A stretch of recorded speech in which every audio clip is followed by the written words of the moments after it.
Hey, Sticky Preachers, how's it going? Hope you're having a good day. I am back from vacation, so I wanted to make a quick video for you. Today's Wednesday, and hopefully I can get it uploaded today.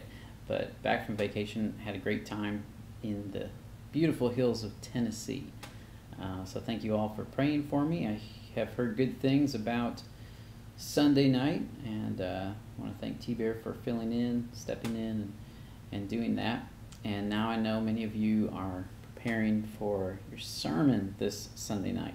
So I want to do a quick little video to help you with that. Right about now, Wednesday, you should begin feeling overwhelmed as you have been delving into your text and learning all of the intricate details about the text. You should, hopefully, you're starting to feel overwhelmed and drowning in a sea of knowledge and information. That's natural. So if you're feeling that, chill out. It's okay. Everything's gonna be all right. That simply means that you are actually studying. One of the things that really just surprises me still is when I begin to study deeply into a text, I realize that how little I actually knew of the text beforehand. It's funny how you can read something over and over and over again, but when you must teach it, suddenly there's a whole new level of a burden that you sort of receive. So if you're feeling like you have a whole lot of information, don't know what to do with, that's a good thing. I get to that place each time I preach, and it's almost like I just keep filling up until I have to spill over and spill it out. So I guess I wanted to give you a quick message on the way that I sort of let that stuff overflow. I put it down on paper or in a computer, whatever works better for you. Especially when I originally started preaching, I would just write everything, every thought that I had, every detail that I thought about the story that was interesting, or every story of my own life that I thought maybe applied to this story. I mean, just everything that was cluttering my mind. Because at this point, you want to begin to develop clarity. Clarity is what really drives home a message and what really makes it very sticky. Certainly the study and the understanding of the text is very important, but at the end of the day, you can understand something thoroughly, and yet if you don't have clarity in your presentation, people aren't going to be able to receive it very well. So at this point, you start striving for clarity. So take all of your study, all of your thoughts, all of your notes, and just write it all out. Use 1 page or 2 pages, or however many pages you need. Get it out on paper so that it declutters your mind.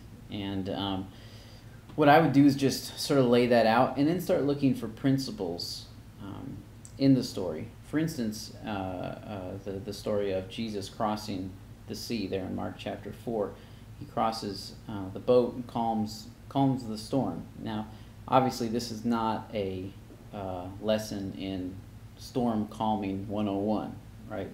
Because all of us aren't going to be in that same situation. Many of us aren't going to find ourselves in the desperate situation that Jesus and his disciples found themselves in.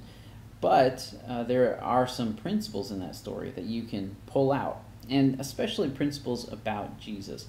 I always look for principles about God. What does this text show me to be true about God? What attribute of God is this text presenting to me and teaching me?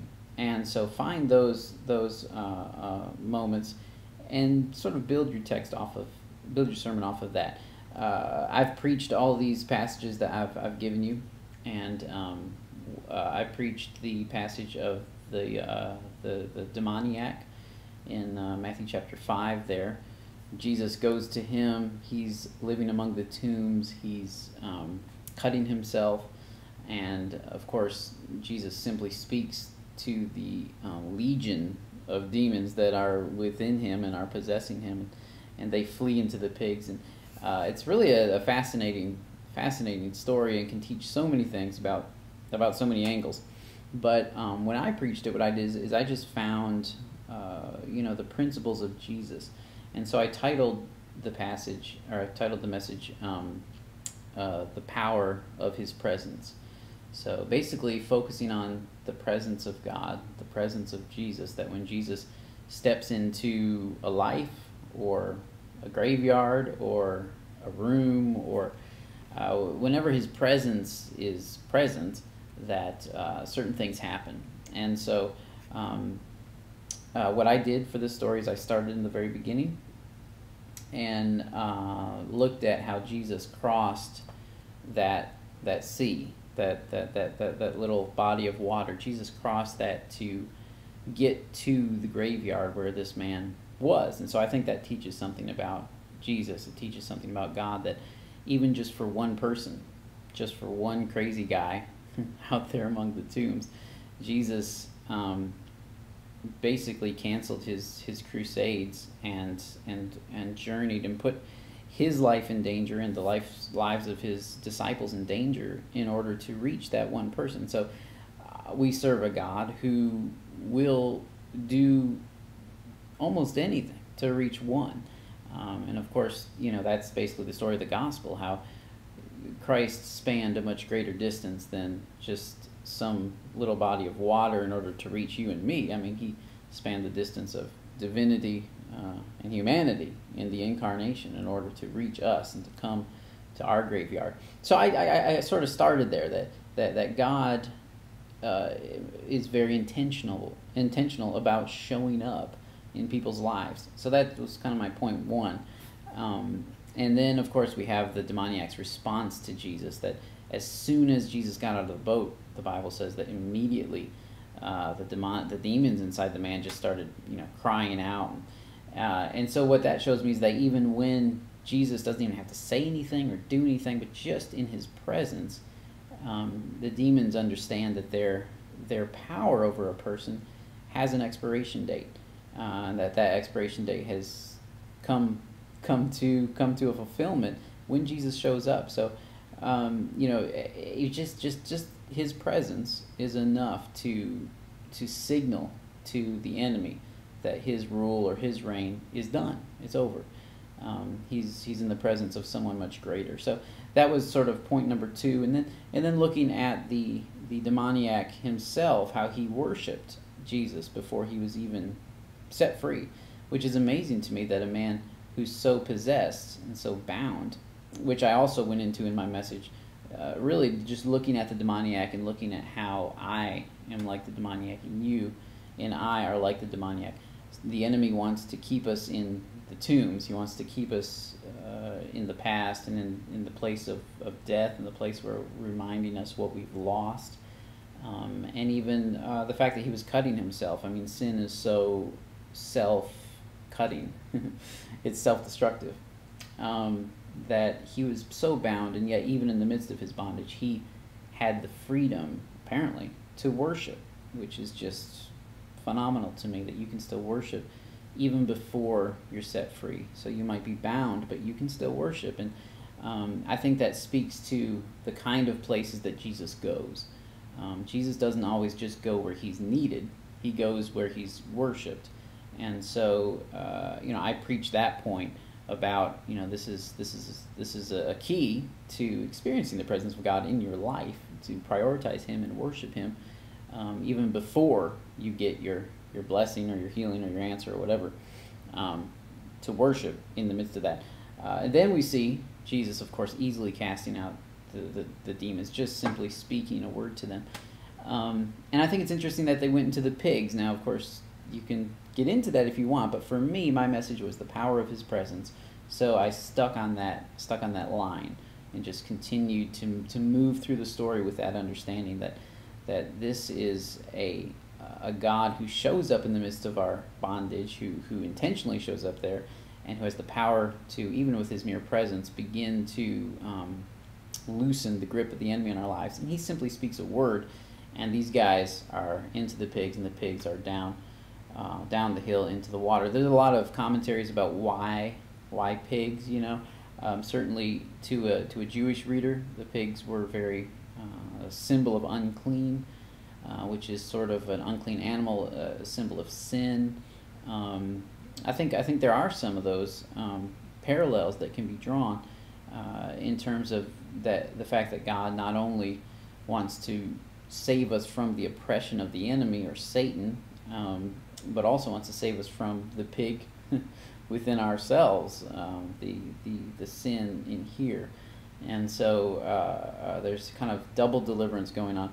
But also, I think it was powerful for the man to see, for him to see those demons that had been oppressing him and possessing him for potentially years, to see them just go into the water and drown. It's a visual, that he had. And when I preached it, I kind of went back to Moses and Pharaoh, where Moses, I think it was Miriam who sang the song, "Our God has triumphed gloriously. He has thrown the horse and the rider into the sea." And so looking at that sea, and looking how that sea had really, in the context of this story, the sea had been the thing that had threatened Jesus and the disciples.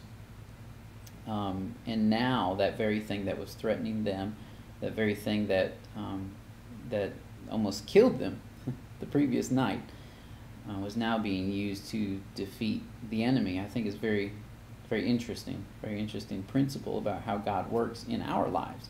So that's what I mean by taking principles, looking at a story, whether it be the demoniac, or the woman with the issue of blood, or Jairus, or the feeding of the 5,000, or the boat story. These stories, they're not directly applicable to us all the time, because we're not always facing the same things, but it's the same Jesus, it's the same God, and really humanity is pretty much the same as we've always been. And so the principles that come out of these stories are very helpful. I'm here to talk with you, meet with you as the days get closer to your sermon. And of course, I'm praying for you that God give you wisdom and revelation and clarity as you begin to sort of declutter everything. So if you have any questions, give me a call, shoot me an email, and hopefully this helps answer some questions that you may have and you don't know that you have. But I'm glad to be back from vacation. I'll see you Sunday.